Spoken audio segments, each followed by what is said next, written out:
여러분, 지금 시장에서 정말 기이한, 아니 소름 끼치는 일이 벌어지고 있습니다. 혹시 눈치채셨나요? 지금 금값은 미친 듯이 오르고 있습니다. 역사상 가장 비싼 금이라는 뉴스가 매일 도배되고 있죠. 전쟁이 난다, 경제가 불안하다 하니 안전자산인 금으로 돈이 몰리는 거. 네, 여기까지는 상식적으로 이해가 됩니다. 그런데 말이죠. 정말 이상한 건 바로 비트코인입니다.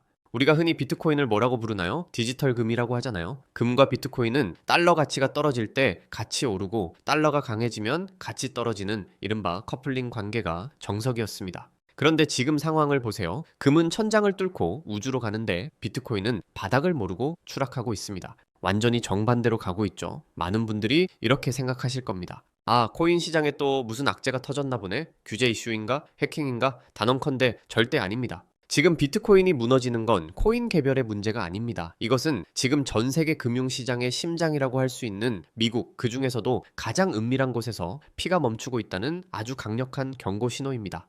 범인은 바로 미국 재무부에 있습니다. 재무부가 최근 비밀리에 아주 공격적으로 시장에 던진 이것이 금융시장의 유동성을 진공청소기처럼 빨아들이고 있기 때문입니다. 오늘 이야기를 끝까지 들으셔야 하는 이유는 명확합니다. 비트코인 투자자가 아니더라도 상관없습니다. 여러분이 주식을 하든 부동산을 하든 현금을 들고 있든 지금 비트코인이 보내는 이 구조 신호를 무시한다면 정확히 3개월 뒤 여러분의 계좌는 소리 소문 없이 녹아내릴 수도 있습니다. 대체 미 재무부가 무슨 짓을 벌인 건지, 그리고 이 사태를 막기 위해 연준 의장 파월은 어떤 긴급 처방을 내렸는지, 그 결과 앞으로 주식시장은 어떻게 움직일지 오늘 완벽하게 정리해 드리겠습니다. 반갑습니다. 돈의 흐름을 읽어주는 남자입니다. 요즘 주식 계좌 열어보기가 무서우시죠? 하루는 오르는가 싶더니 다음 날은 이유도 없이 폭락하고, 도대체 시장이 왜 이렇게 널뛰기를 하는지 기준을 잡기가 정말 힘든 시기입니다. 지금 시장은 한마디로 유동성 가뭄의 초입에 와 있습니다. 경제 뉴스에서는 경제가 좋다, 나쁘다를 논하지만 사실 지금 월스트리트의 진짜 선수들이 보고 있는 건 딱 하나예요. 시장에 돌고 있는 달러의 총량이 줄어들고 있다는 겁니다. 자, 먼저 팩트 체크부터 제대로 하고 넘어가죠. 보통 우리가 투자 교과서에서 배우기로는 이렇습니다. 경기가 불안하면 안전자산인 금과 달러가 오르고, 경기가 좋아서 유동성이 넘치면 위험 자산인 주식과 코인이 오른다. 그런데 지금은 아주 골 때리는 상황입니다. 금값은 최고점 수준입니다. 그런데 주식 시장도 꽤 버티고 있어요. 하지만 유독 비트코인만 힘을 못 쓰고 있습니다. 여기서 첫 번째 질문을 던져야 합니다. 왜 비트코인만 왕따를 당하고 있을까요? 아마 비트코인은 원래 변동성이 크잖아, 최근에 악재가 많았잖아 라고 생각하실 수 있습니다. 네, 맞습니다. 하지만 여러분 생각해보세요. 비트코인이 고작 그런 뉴스 몇 개에 이렇게 오랫동안 구조적으로 하락 추세를 그릴까요? 지금의 하락은 질이 다릅니다. 악재가 터져서 떨어지는 게 아니라 반등할 돈이 없어서 주저앉고 있는 겁니다. 마치 건강한 사람은 감기에 걸려도 며칠 앓고 일어나지만 면역력이 바닥난 환자는 감기만 걸려도 위험해지는 것과 같습니다. 지금 비트코인은 면역력, 즉 시장 유동성이 완전히 고갈된 상태라는 뜻입니다. 여기서 아주 중요한 개념 하나를 짚고 넘어가야 합니다. 바로 유동성 민감도라는 개념입니다. 초등학생도 이해할 수 있게 비유를 들어볼게요. 여러분이 거대한 수영장에 있다고 상상해 보세요. 이 수영장이 바로 금융시장이고, 수영장에 채워진 물이 달러 유동성입니다. 그리고 이 물 위에 여러 가지 튜브가 떠 있습니다. 아주 크고 무거운 고무 튜브가 바로 금이고요. 가볍고 빵빵하게 바람이 들어간 화려한 튜브가 비트코인입니다. 수영장에 물이 콸콸 쏟아져 들어올 때는 무거워도 뜨지만 가벼운 비트코인 튜브가 훨씬 더 빠르고 높게 떠오릅니다. 그런데 반대로 누군가 수영장 바닥에 배수구 마개를 열어버렸습니다. 물이 빠지기 시작합니다. 수위가 낮아지면 어떤 일이 벌어질까요? 가장 먼저 바닥에 닿아서 긁히는 건 누구일까요? 네, 바로 가장 민감하게 반응하는 자산, 가장 투기적인 성격이 강한 자산부터 타격을 입습니다. 금은 실물 수요라는 단단한 받침대가 있어서 물이 좀 빠져도 어느 정도 버팁니다. 하지만 비트코인은 오로지 유동성의 힘으로 떠 있는 자산에 가깝습니다. 그래서 물이 빠지기 시작하면 가장 먼저 비명을 지르는 게 비트코인인 겁니다. 즉, 지금 금은 버티고 비트코인은 떨어진다는 이 현상 자체가 지금 시장에서 누군가 물을 엄청난 속도로 빼고 있다는 명백한 증거라는 겁니다. 그렇다면 도대체 누가, 왜 이 시점에 수영장에 물을 빼고 있는 걸까요? 범인은 바로 시장을 보호해야 할 미국 재무부입니다. 그리고 그들이 사용한 무기는 바로 당위국채라는 녀석입니다. 여러분, 55%라는 숫자, 이게 대체 무엇을 의미하는지 아십니까? 바로 최근 미국 재무부가 발행한 전체 국채 중에서 만기가 1년 미만인 단기 국채, 즉 T빌이 차지하는 비율입니다. 이게 얼마나 비정상적인 수치냐면요. 미국 재무부 자문위원회에서 권고하는 단기 국채 비중은 전체의 20% 수준입니다. 그런데 지금 재무부는 그 권고치의 거의 3배에 달하는 55%까지 단기 국채 발행량을 폭발적으로 늘려버린 겁니다. 자, 여기서 우리는 제닛 옐런 재무부 장관의 머릿속으로 한번 들어가 봐야 합니다. 도대체 왜 재무부는 장기채가 아니라 이 당이 국채를 미친 듯이 찍어내서 시장에 뿌렸을까요? 이유는 아주 단순하고도 현실적입니다. 바로 이자 비용 때문입니다. 여러분이 빚을 낸다고 상상해 보세요. 지금 은행 금리가 5%가 넘습니다. 아주 비싸죠. 그런데 만약 여러분이 30년 만기 고정금리로 대출을 받으면 앞으로 30년 내내 이 비싼 5% 이자를 꼬박꼬박 내야 합니다. 억울하겠죠? 나중에 금리가 내릴 수도 있는데 말이죠. 미국 정부도 똑같습니다. 지금 당장 돈은 필요한데 10년, 30년짜리 장기 국채를 발행하자니 이자를 너무 많이 줘야 하는 겁니다. 그래서 옐런 장관은 잔머리를 굴린 겁니다. 야, 일단 지금 금리가 높으니까 만기가 짧은 1년짜리 단기 국채로 돈을 빌려서 급한 불부터 끄자. 나중에 금리 내려가면 그때 가서 장기채로 갈아타면 되잖아. 얼핏 들으면 아주 합리적이고 똑똑한 전략처럼 보입니다. 세금을 아끼려는 재무부 장관의 눈물겨운 노력이니까요. 하지만 문제는 이 결정이 나비 효과가 되어 금융시장 전체의 유동성을 진공청소기처럼 빨아들이는 결과를 초래했다는 겁니다. 여기서 경제에 아주 중요한 메커니즘이 작동합니다. 재무부가 단기 국채를 발행한다는 건 종이 쪼가리를 시장에 주고 시장에 있는 현금을 정부 금고로 가져간다는 뜻입니다. 즉, 시장에 돌아다니던 돈이 정부의 주머니로 쑥 빨려 들어가는 것이죠. 그런데 재무부가 발행한 이 엄청난 양의 당이 국채를 누가 다 사갔을까요? 이게 핵심입니다. 바로 머니마켓 펀드 MMF라고 불리는 당이 자금 시장의 큰 손들이 사갔습니다.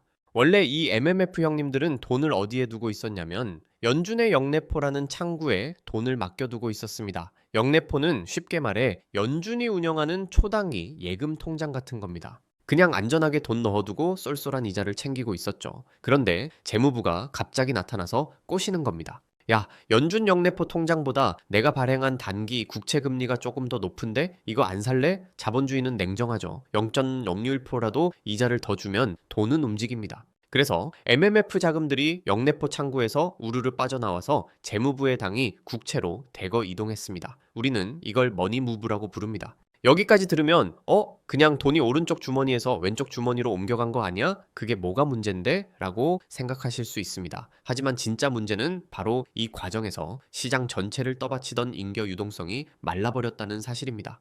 영래포 잔고, 즉 시장이 가지고 있던 비상금 통장의 잔고가 2조 달러 수준에서 순식간에 3천억, 4천억 달러 수준까지 급감했습니다. 바닥이 보이기 시작한 겁니다. 이게 비트코인과 무슨 상관이냐고요? 아주 밀접한 상관이 있습니다. 아까 제가 비트코인은 수영장에 떠 있는 가벼운 튜브라고 말씀드렸죠? 물이 많을 때는 아무 걱정 없이 둥둥 떠 있습니다. 하지만 지금 재무부가 단기 국채라는 스펀지를 던져서 수영장의 물을 쫙쫙 빨아들이고 있는 겁니다.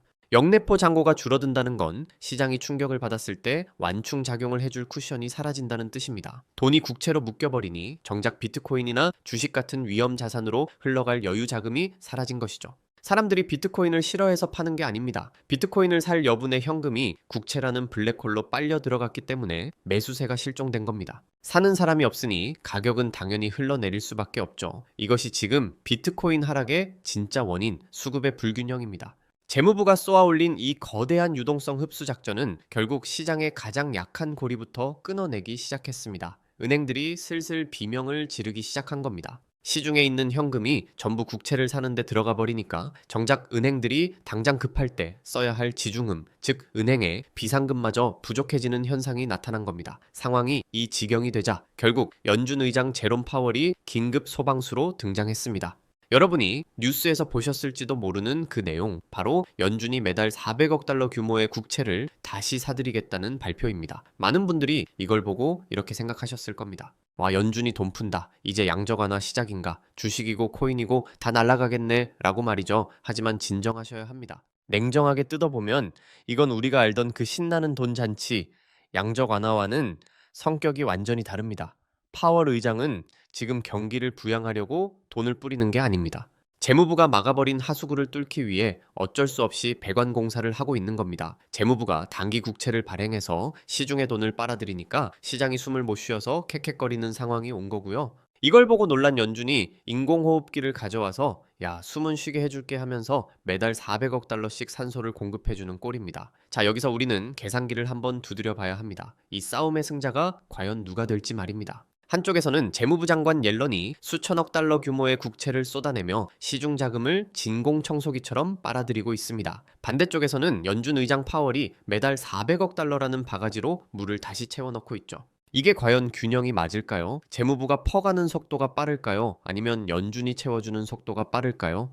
이 속도의 차이가 바로 앞으로의 비트코인 가격을 결정하는 핵심 변수입니다. 지금 비트코인이 힘을 못 쓰고 비실거리는 이유가 바로 여기에 있습니다. 시장 참여자들은 본능적으로 알고 있는 겁니다. 연준이 400억 달러를 푼다고는 하지만 재무부가 빨아들이는 유동성의 양이 훨씬 더 거대하다는 것을요. 물 들어오는 속도보다 물 빠지는 속도가 더 빠르니 배가 뜨지 못하고 바닥을 긁고 있는 겁니다. 그렇다면 우리는 이제 무엇을 봐야 할까요? 파월의 400억 달러 처방이 효과가 있는지 없는지 우리는 어떻게 알 수 있을까요? 아주 다행스럽게도 우리에게는 이 복잡한 싸움의 결과를 실시간으로 보여주는 전광판이 하나 있습니다. 그게 바로 비트코인입니다. 많은 주식 투자자분들이 비트코인을 그저 도박판 코인이라고 무시하지만 사실 지금 시점에서 비트코인은 그 어떤 경제 지표보다 빠르고 정확한 선행 지표 역할을 하고 있습니다. 가장 민감한 자산이기 때문이죠.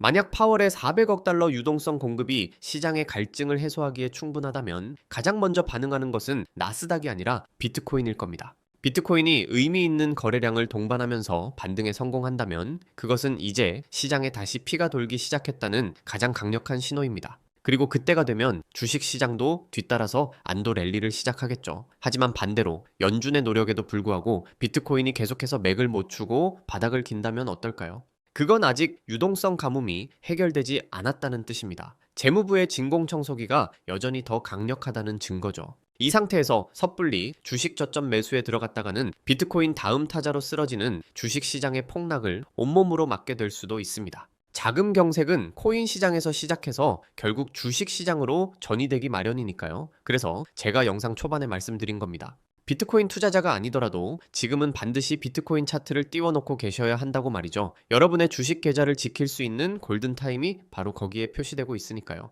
자, 이제 결론을 내릴 시간입니다. 우리는 이 혼란스러운 시장에서 당장 내일 아침부터 무엇을 확인하고 어떻게 행동해야 할까요? 마지막으로 여러분이 실천해야 할 구체적인 행동 강령 3가지를 정리해 드리겠습니다. 이 3가지만 기억하셔도 여러분은 남들보다 최소 한 달은 먼저 움직일 수 있습니다.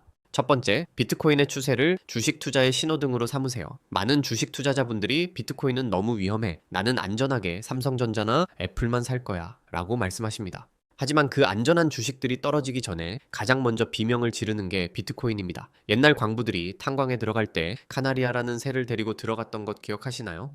유독가스가 나오면 사람보다 먼저 카나리아가 쓰러지니까 그걸 보고 탈출하려고 데려간 거죠. 지금 금융시장의 카나리아는 비트코인입니다. 매일 아침 일어나서 비트코인 가격을 확인하세요. 단순히 오늘 올랐나 내렸나를 보라는 게 아닙니다. 연준이 돈을 푼다는 뉴스가 나왔는데도 비트코인이 반응하지 않고 계속 흐른다면 그건 주식시장에도 곧 먹구름이 닥친다는 강력한 경고입니다.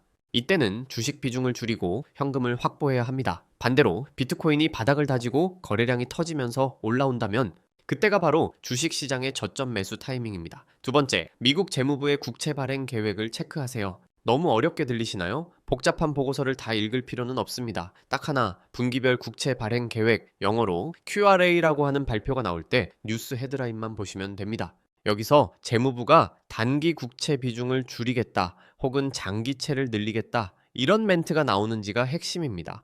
만약 재무부가 앞으로는 단기 국채 발행을 좀 줄일게 라고 한다면 그건 시장에 있는 돈을 그만 빨아들이겠다는 항복 선언이나 다름없습니다. 그때는 정말 큰 기회가 옵니다. 유동성이 다시 풀린다는 뜻이니까요. 하지만 여전히 단기 국채로 막겠다라고 한다면 보수적으로 접근하셔야 합니다. 세 번째, 당분간은 현금이 쓰레기가 아니라 현금이 왕이라는 사실을 인정하셔야 합니다. 인플레이션 시대에 현금 들고 있으면 손해라는 말 많이 들으셨죠? 하지만 지금처럼 유동성이 말라가는 수축기에는 현금만큼 강력한 무기가 없습니다. 주식이 싸 보인다고 덜컥 사지 마세요. 지하 1층인 줄 알았는데 지하 3층, 4층이 있을 수 있습니다. 비트코인이 확실하게 고개를 들고 연준과 재무부의 엇박자가 해소될 때까지 기다릴 줄 아는 인내심이 지금은 최고의 투자 기술입니다. 내가 사고 싶을 때 사는 게 아니라 시장이 사라고 신호를 줄 때 사는 것, 그게 바로 고수들의 영역입니다. 오늘 이야기를 요약하겠습니다.